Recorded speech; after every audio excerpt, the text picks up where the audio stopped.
Okay buddies, episode की starting में Ichikawa की कंडीशन बिल्कुल नॉर्मल होती है, लेकिन ओगाटा कहता है कि अभी इचिकावा फाइट नहीं कर सकता है। इसीलिए हमें बिना उसको बीच में लाए काइजू का कोर ढूंढना पड़ेगा और इहारू ये चीज नहीं कर सकता क्योंकि उसकी कॉम्बैट पावर जो है वो 24% ही है बस। लेकिन यहाँ पे इहारू उस काइजू के ऊपर अटैक कर देता है और ये चीज देखकर ओगाटा कहता है मुझे अब लगता है कि इसकी कॉम्बैट पावर 24% नहीं है। इसीलिए वो इहारू की कॉम्बैट पावर दोबारा चेक करने के लिए कहता है और यहाँ पर पता चलता है कि अब इहारू की कॉम्बैट पावर 41% पहुंच चुकी है, लेकिन थोड़ी देर बाद वो नीचे गिरकर फिर से 22% हो जाती है। दूसरी तरफ ये काइजू इहारू के ऊपर अटैक कर देता है, लेकिन इहारू इसके अटैक से बच जाता है और यहाँ पर पता चलता है कि अब इहारू की जो कॉम्बैट पावर है वो 42% पे पहुंच गई है। ये लोग यहाँ पर ये चीज पता कर लेते हैं कि जो इहारू की कॉम्बैट पावर है वो अप एंड डाउन होती रहती है। जब उसकी कॉम्बैट पावर बढ़ती है तो वो इचिकावा जितना ही स्ट्रांग हो जाता है और अगर इहारू को अपनी कॉम्बैट पावर का इस्तेमाल करना आ गया तो वो और भी अच्छा परफॉर्म कर सकता है। इहारू कहता है कि उसमें कुछ खास बात नहीं है और वो ना ही स्पेशल है, लेकिन वो ट्राई करता रहेगा और करता ही रहेगा जब तक वो स्ट्रांग ना बन जाए। इहारू काइजू की बॉडी के ऊपर भाग रहा होता है और उसके ऊपर एक के बाद एक फायरिंग करने लग जाता है और वो फाइनली इतनी मेहनत के बाद उस काइजू के कोर को एक्सपोज कर देता है। मतलब यहाँ पे उस काइजू के कोर को एक्सपोज करने के बाद वो इचिकावा को कहता है अपना काम पूरा करने के लिए और इचिकावा भी यहाँ पे अपनी पोजीशन लिए होता है अटैक करने के लिए एंड फाइनली वो एक लॉन्ग रेंज अटैक कर देता है उस काइजू के ऊपर। इचिकावा और इहारू के इस टीम वर्क को देखने के बाद ओगाटा बहुत ज्यादा हैरान हो जाता है। इसके बाद अगला सीन एक फ्लैशबैक का होता है। ओगाटा यहाँ पे लाइब्रेरी में बैठ के पढ़ रहा होता है और तभी यहाँ पे किकोरू की मॉम आती है। वो ओगाटा से कहती है कि वो काइजू नंबर 4 के वेपन का यूज कर सकती है और उनका जल्द ही टेस्ट होने वाला है और अगर वो सक्सेसफुल हो जाती हैं इस टेस्ट में तो इसके बाद वो और भी ज्यादा स्ट्रॉन्ग काइजूस को हरा सकती हैं। किकोरू की मॉम ओगाटा से पूछती है कि क्या वो इस काबिल है कि वो ये काम कर सकती हैं। ओगाटा कहता है हाँ वो ये चीज कर सकती है। इसके बाद अगला सीन प्रेजेंट का होता है और यहाँ पर बताया जाता है कि वो होंजू काइजू खत्म हो चुका है। इहारू भागते हुए इचिकावा के पास आता है और ये दोनों बहुत ज्यादा खुश होते हैं कि इन्होंने सभी काइजूस को हरा दिया। मतलब दूसरी तरफ ये सारी चीज खत्म होने के बाद ओगाटा इचिकावा को बताता है कि वो टेस्ट में पास हो चुका है। अगला सीन रात का होता है और यहाँ पे मीना ओगाटा से पूछती है इचिकावा के बारे में। ओगाटा बताता है कि वो प्योर हार्टेड है, वो बहुत ज्यादा चांस लेता है और उसके दोस्त उसके ऊपर भरोसा करते हैं, लेकिन वो एक बहुत परफेक्ट लड़का है नंबर 6 के वेपन का यूज करने के लिए। मीना बताती है कि वो ये बात नहीं चाहती कि इचिकावा खत्म हो जाए और वो ये बात ओगाटा से इसलिए पूछ रही है क्योंकि ओगाटा बहुत ज्यादा सावधानी रखता है नंबर वेपन्स के बारे में। ओगाटा कहता है कि वो इचिकावा और इहारू दोनों को ही सब कुछ सिखा देगा जो उसको आता है। अगले सीन में काफका को ये बात पता चल जाती है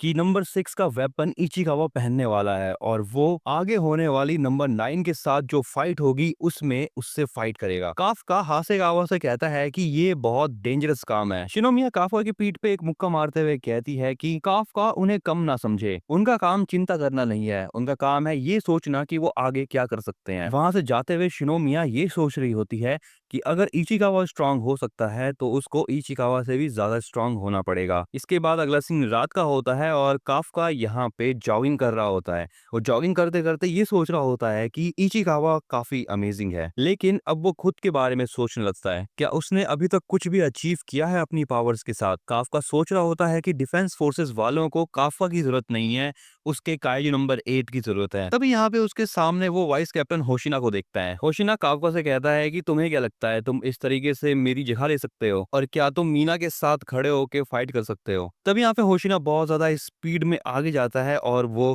काफका की गर्दन पे अपना वेपन रख देता है। इस चीज को देखकर काफका की हालत खराब हो जाती है और वो पीछे हट के नीचे गिर जाता है। होशिना काफका से कहता है कि उसको अच्छा लगा क्योंकि अब उसका बदला पूरा हुआ। होशिना काफका से कहता है कि ये उसकी पनिशमेंट है क्योंकि काफका ने ये नहीं बताया उसे कि काफका के पास काइजू नंबर 8 की पावर्स है। काफका रोती हुई शक्ल बनाते हुए होशिना से कहता है कि वो होशिना को सब कुछ बताना चाहता था, लेकिन होशिना उसकी गर्दन पकड़ के कहता है कि हम इक्वल हो चुके हैं अब और ऐसी शक्ल बनाने की कोई जरूरत नहीं है। लेकिन होशिना उसको एक और बात कहता है। होशिना कहता है कि वो काफका का आभारी है क्योंकि उसने 3rd डिवीजन को बचाया। होशिना काफका की पावर्स को थैंक्स नहीं कर रहा बल्कि वो काफका को थैंक्स कर रहा है। अब होशिना को ये बात पता है कि काफका अगर रैपिडली ट्रांसफॉर्म होता रहा काइजू नंबर 8 में तो वो एक पॉइंट के बाद वापस ह्यूमन नहीं बन पाएगा। इसलिए होशिना कहता है कि अब होशिना ही काइजू नंबर 9 को हराएगा। इसलिए अब काफ्का को काइजू नंबर 8 में ज्यादा ट्रांसफॉर्म होने की जरूरत नहीं है। होशिना अब काफ्का से कहता है कि उसको चलते रहना है, चाहे रास्ता कितना भी लंबा क्यों ना हो। काफ्का यही बात सोच रहा होता है कि वाइस कैप्टन होशिना बहुत ज्यादा काइंड पर्सन है। काफ्का खड़ा होता है और वो कहता है कि वो अभी इतना ज्यादा स्ट्रांग नहीं है कि वो बिना काजू नंबर 8 की पावर से किसी को भी बचा पाए। काफ्का अपने साथियों को रोते हुए नहीं देखना चाहता, इसीलिए वो काजू नंबर 8 में बदलेगा और लड़ाई करेगा। होशिना बस काफ्का को देखकर यही सोच रहा होता है कि उसे काफ्का को और भी ज्यादा स्ट्रांग लाना पड़ेगा। इसलिए अब वो काफ्का को अपने साथ आने के लिए कहता है। होशिना काफ्का को अब अपने साथ एक जगह पर ले आता है। ये जगह एक श्राइन होती है। होशिना बताता है कि ये जो जगह है ये बहुत समय पहले से बन रखी है। ये जगह उन लोगों के लिए बनी है जो काइजू से फाइट करते करते खत्म हो गए। लेकिन होशिना काफ्का को यहाँ पर ये सारी बातें बताने के लिए नहीं लाया होता। होशिना काफ्का से कहता है कि अब वो उसको फाइट करना सिखाएगा। यहाँ पे ना कोई कॉम्बैट सूट होगा ना कोई वेपन, बस hand to hand human to human fight. अब यहाँ पर ये दोनों फाइट करना चालू कर देते हैं। काफ्का होशिना के ऊपर बहुत सारे पंचेस करने की कोशिश करता है, लेकिन वो एक भी पंच नहीं कर पाता होशिना को, और होशिना ही उसको पंच कर देता है। काफ्का ये सोच रहा होता है कि वो होशिना से इतनी आसानी से नहीं हार सकता, क्योंकि उसने जब से थर्ड डिवीजन को छोड़ा है तब से उसने बहुत कुछ सीखा है। अब काफ्का फिर से उठता है होशिना के ऊपर पंच करने के लिए, लेकिन होशिना उसको पंच करने ही नहीं देता और वो उल्टा काफ्का को किक करके पीछे कर देता है। काफ्का बहुत ज्यादा कोशिश कर रहा होता है होशिना के ऊपर अटैक करने की, लेकिन होशिना उसकी हालत खराब कर देता है।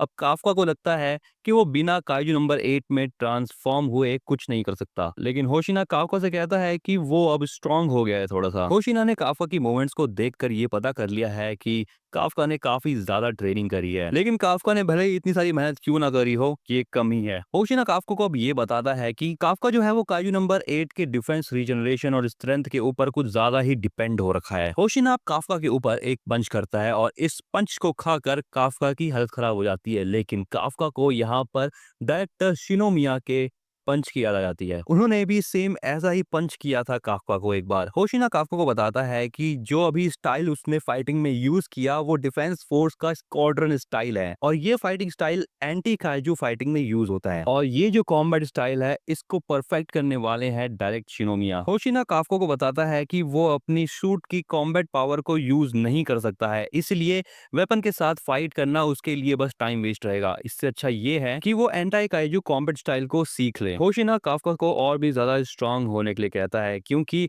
काइजू नंबर 9 अकेला नहीं है, उसके बाद भी बहुत सारी प्रॉब्लम्स आ सकती हैं, और अगर काफ्का ये सारी चीजें कर सकता है तो इसका मतलब ये है कि एक दिन वो कैप्टन मीना के साथ मिलकर फाइट कर सकता है और वाइस कैप्टन होशिना यानी उसकी जगह भी ले सकता है, और ये सारी चीजें वो अपने खुद की पावर की ही मदद से कर सकता है। अब होशिना काफ्का को अपने साथ चलने के लिए कहता है। वेल बडी, इसी के साथ यहाँ पर ये एपिसोड था एंड। तुम्हें ये एपिसोड कैसा लगा इसके बारे में तुम मुझे कमेंट में जरूर बताना। मैं मिलता हूँ तुमको नेक्स्ट एपिसोड में।